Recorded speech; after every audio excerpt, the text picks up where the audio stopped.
तो चलिए फिर आप सब लोगों का अपना स्वागत। आज का जो हमारा सेशन रहने वाला है वो रहने वाला है लोकोस एप्लीकेशन पे जो हमारा आजीविका रजिस्टर भरा जा रहा है उसमें जो आने वाली समस्याएं हैं हम उनको थोड़ा देखेंगे कि कैसे उन समस्याओं को हम सॉल्व कर रहे हैं और क्या क्या समस्याएं हमारे बीच में आ रही है। तो सबसे पहले आप सब लोगों का स्वागत है। हमारा जो लोकोस एप्लीकेशन है, हम एक बार अपना लोकोस एप्लीकेशन को ओपन कर लेते हैं और उसमें देखते हैं कि आजीविका रजिस्टर से रिलेटेड जो भी आपका क्वेरी है, जो भी इशू आप लोगों को दिख रहे होंगे उसको कैसे हम लोग देखेंगे। तो सबसे पहले आप देख रहे हैं ऊपर आजीविका रजिस्टर। आजीविका रजिस्टर के बाद बगल में आपका दिख रहा है, आप इससे लैंग्वेज आप चेंज कर सकते हैं। वहाँ पे आपको बगल में एक फ़ोटो दिख रहा है, फ़ोटो में आपका नाम दिखेगा, आपका मोबाइल नंबर दिखेगा। आपका भूमिका बदलने पे जब आप जाओगे तो आप अपना एसएचजी लेवल, बीओ लेवल या फिर आपका ट्रांजिस्टर अप्रूवल या सीएलएफ लेवल पे आप लोग अपना जा सकते हैं। तो हम लोगों को यहाँ पे आजीविका रजिस्टर भरना है, तो हम लोग उसी बारे में बात करेंगे। तो नीचे आप देख रहे हैं कि डैशबोर्ड संभावित लखपति दीदी। अभी आप लोग सब लोगों को एक चीज़ बताना चाहूँगा कि अभी इस पोर्टल में कुछ अपडेटेड हुआ है जो कि स्टेट और नेशनल से हुआ है कि आप सबके द्वारा केवल अदर मेंबर का डाटा ही भरा जा रहा था, जबकि सबसे पहले आप सब लोगों को केवल और केवल लखपति दीदी का डाटा भरा जाना है। तो आप यह सुनिश्चित कर लें कि आपके विकास खंड से कितने महिलाओं को लखपति दीदी, पोटेंशियल लखपति दीदी मतलब संभावित लखपति दीदी बनाया गया है। तो आप सब लोग वो एक सूची अपने पास ले लें कि आपके गांव में कितने लोग हैं, तो आपके द्वारा उन्हीं का डाटा भरा जाना है और ब्लॉक लेवल से उन्हीं को अप्रूव्ड किया जाना है।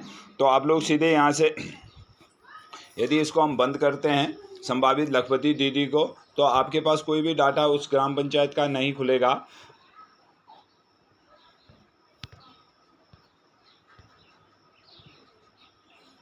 तो आपके पास नहीं खुलेगा। हम डायरेक्टली सदस्यगण के अंदर चले जाते हैं और देखते हैं यहाँ पे हमारा कुछ डाटा निकल के आया है। जैसे इस ग्राम पंचायत में बहुत सारा लोगों का डाटा स्वीकृत करवा दिया गया है। तो ये सभी क्या हैं कि सभी संभावित लखपति दीदी हैं।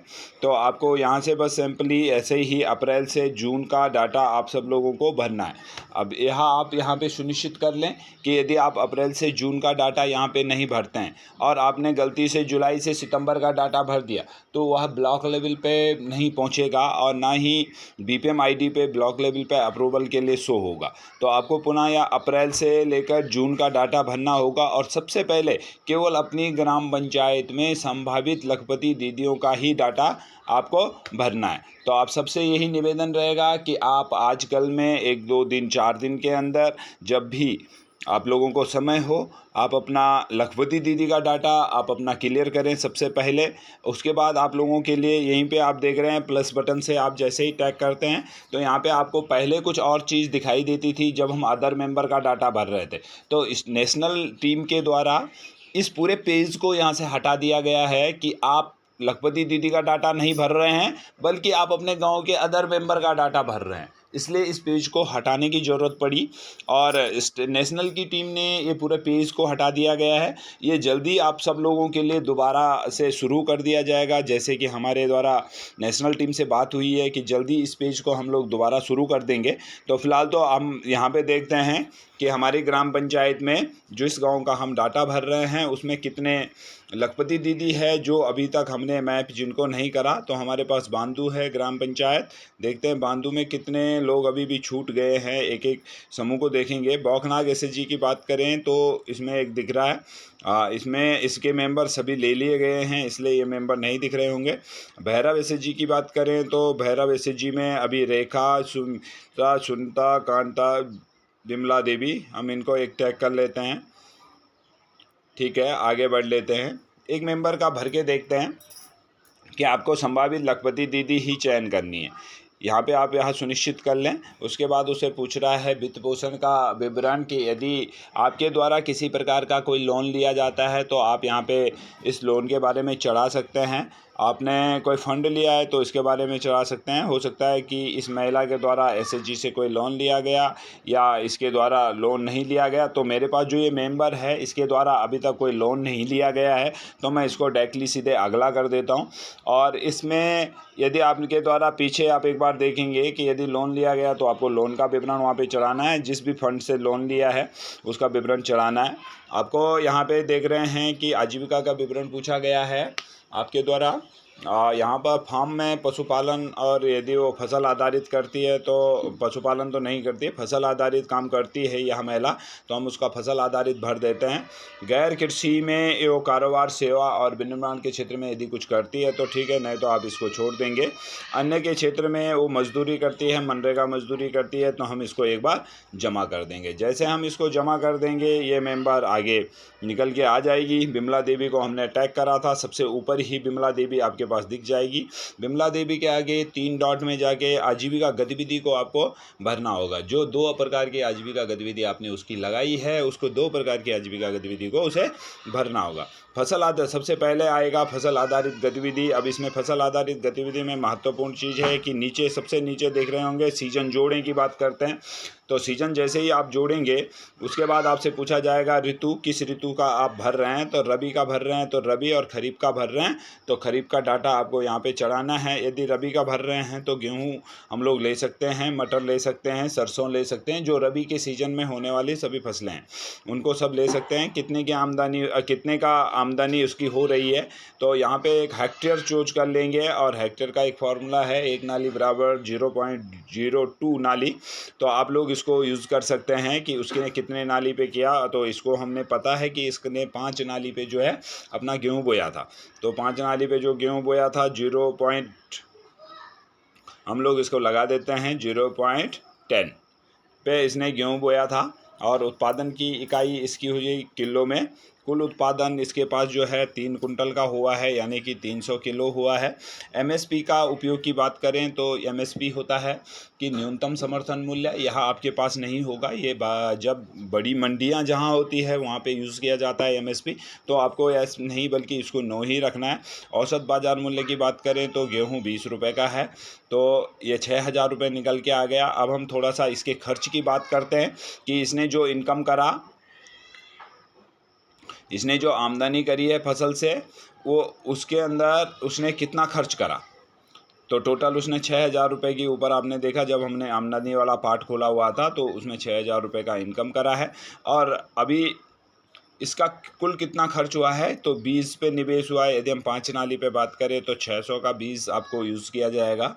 खेत की तैयारी में पहले दिन से लेकर पहले दिन जो तैयारी में लगा है इसका 500 लगा है।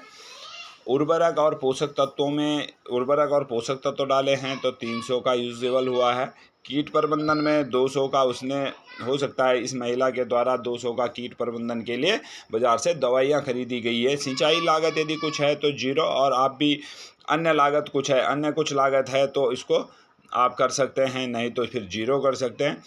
तो आप देख रहे होंगे कि उत्पादन और बिक्री की कुल लागत आपको दिखाई देगी। श्रम लागत भी पूछा जा रहा है कि श्रम लागत कितनी है। जब तक आप इस पूरे पेज को नहीं भरोगे आप अगले पेज में नहीं जा पाएंगे। तो आपको यहाँ पे श्रम की लागत भी दिखानी पड़ेगी कि श्रम की लागत कितनी थी, ठीक है। तो आप जैसे इसको दिखाओगे, सहजे आप करोगे, नेक्स्ट में चले जाओगे। अब आप देख रहे हैं कि 6,000 रुपये की कुछ सकल आय है, और शुद्ध जो आय निकल के आई है 3,200 रुपये इस महिला की आई है। अब आपको लगता है कि गेहूं के साथ इसने कोई और फसल करी है तो ठीक है, गेहूं के साथ और फसल जोड़ दीजिए। नहीं करी है तो आप इसको पीछे ऊपर वाले जो पीछे बटन लिखा है उससे बैक कर देंगे, क्योंकि यदि आप ऐसा नहीं करोगे तो आप उसी पेज में वहाँ घूमते रह जाओगे और दिक्कत आपको रहने वाली है। तो दूसरा हम चढ़ाने वाले हैं इसमें मजदूरी चढ़ाने वाली है। यह महिला मजदूरी का काम करती है, जो संभावित लखपति दीदी हमारी है। आपके पास हो सकता है कि हमारी पीआरपी सक्रिय महिलाएं हैं, आईपीआर आपका बैंक सखी, कृषि सखी, पशु सखी, जिनको कि मानदेय मिलता है। हो सकता है कि आपके पास अपने गांव में आंगनबाड़ी हो, आशा हो, तो ऐसे लोगों को भी आप संभावित लखपति दीदी की श्रेणी में डालें और इनको जो है संभावित लखपति दीदी की श्रेणी में इन लोगों का सर्वे करें। तो इसमें मजदूरी का प्रकार जोड़ लेते हैं। इसमें 3 प्रकार की मजदूरी की बात हुई है। वर्क एज मनरेगा, ओपन लेबर और कॉन्ट्रैक्ट बेसिस लेबर। तो हम लोग इस जो महिला है इसका एक्चुअल डाटा भर रहे हैं। तो वर्क एज मनरेगा इसने किया है और पिछले 3 महीने में जहाँ तक बात करें तो 237 रुपये पर डे दिहाड़ी है मनरेगा की। और पिछले 3 महीने की बात करें तो इसने कुल 36 दिन का वर्क किया है। कुल खर्च में हुई वृद्धि तो आप नीचे देख रहे हैं सकल आय निकल के आ गई। अब कुल खर्च में हुई वृद्धि की बात करें तो ये कुल खर्च में हुई वृद्धि कितनी हुई है, उसने जो घर में अपना खर्च करा है तो लगभग 3 महीने में 3000 रुपये औसतन हमारा घरेलू जो खर्च होता है उसको आप दिखा सकते हैं। तो इस प्रकार से आप इसको आगे बढ़ा सकते हैं। तो आप देख रहे होंगे कि 8,532 रुपये कमाने के बाद 5,532 रुपये उसने कुल उसका इनकम हुआ है। तो ऐसे ही ये हम इसको एक बार बैक कर लेंगे। अब आप देखेंगे कि दोनों पे ग्रीन टिक हो चुके हैं और ग्रीन टिक होने के बाद जो भी आपने उसकी आजीविका गतिविधि जोड़ी है उन दोनों के आगे ग्रीन टिक होना अनिवार्य है, तभी आप इसको भेज पाएंगे। उसके बाद नीचे आएंगे तो थोड़ा सा एक बार सारांश देख लेंगे कि आपने जिस लखपति दीदी का डाटा भरा तो उसका 3 महीने का जो शुद्ध आय कितनी निकल के आ रही। अभी हम देख रहे हैं कि जिस महिला का जिस भी लखपति दीदी का मैंने डाटा भरा इन्होंने केवल 2 काम किया था, एक खेती करती है और दूसरा करती है मनरेगा में मजदूरी। इसका मैंने बैंक अकाउंट नंबर एक्चुअल में चेक करा कि इसके खाते में कितना पैसा गया हुआ है, तभी मैंने इसका मनरेगा का चढ़ाया। तो आप लोगों को भी यही करना है।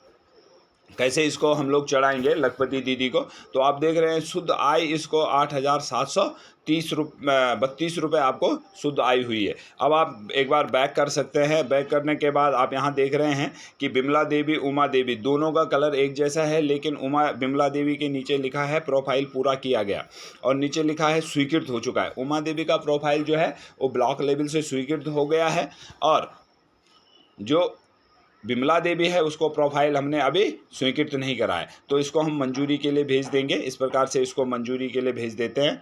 तो मंजूरी का फिर नीचे आता है मंजूरी का इंतज़ार करें। तो इस प्रकार से आपने अपना डाटा भरना है। बस यहाँ पे एक चीज़ ध्यान आप रखें कि आप अप्रैल से लेकर जून का ही डाटा भरें। जिस भी लखपति दीदी संभावित लखपति दीदी का आप डाटा भर रहे हो तो अप्रैल से लेकर जून तक ही भरें। पुनः आप सब लोगों का बैक कर लेंगे। जैसे आप वापसी घर में आएंगे तो संभावित लखपति दीदियों का ऐसा एक निकल के आ जाएगा। यहाँ पे आपको देखना है अंतिम तिमाही या आप वर्तमान तिमाही के अंदर हैं तो इसलिए 0 दिखा रहा है। यहाँ पे फिल्टर करेंगे, फिल्टर करते ही अंतिम तिमाही के अंदर जाएंगे तो आपको दिखाई देंगे कुल 22 सदस्यों का अभी तक इस ग्राम पंचायत में एंट्री हुई है। 19 सदस्यों को स्वीकृति मिल गई है, 1 को स्वीकृति का इंतज़ार है और 2 सदस्यों का डाटा पूरा नहीं भरा गया है। तो आप सबसे भी निवेदन है कि आप इसी प्रकार से कर सकते हैं। आप वर्तमान तिमाही की बात करें तो ये नहीं आपको दिखाई देगा, आपको पिछली तिमाही के अंदर ही जाना है और वहाँ पर ही अपने सदस्यों को टैग करना है। तो आप सब लोगों से पुनः धन्यवाद और आप सब लोगों से आशा है कि आशा ही नहीं विश्वास भी है कि आप सब लोग इस वीडियो को देख रहे होंगे और इसको शेयर भी करेंगे, इसको लाइक भी करेंगे और अपना ग्राम पंचायत में संभावित लखपति दीदियों का डाटा फुलफिल भी करेंगे। धन्यवाद।